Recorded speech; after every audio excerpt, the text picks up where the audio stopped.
வெங்காயம் எடுத்துக்கோங்க. இது மாதிரி ஸ்லைஸாக கட் பண்ணிக்கோங்க. தக்காளி, புதினா, கொத்தமல்லி, பச்சை மிளகாய், இஞ்சி பூண்டு பேஸ்ட்டு, எண்ணெய், தயிர், லெமன், பட்டை, லவங்க, ஏலக்காய், பிரிஞ்சி இலை, chilli powder, garam masala. 1 glass basmati ரைஸ்க்கு 2 கிளாஸ் தண்ணி ஊற்றி ஊற வைக்கணும்.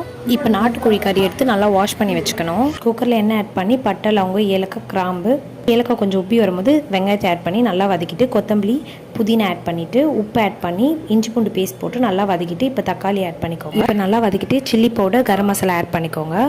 இப்போ நல்லா வதங்கி வரப்போ லெமன் கொஞ்சம் பிழிஞ்சு விட்டுட்டு தயிர் கொஞ்சம் ஆட் பண்ணிக்கோங்க.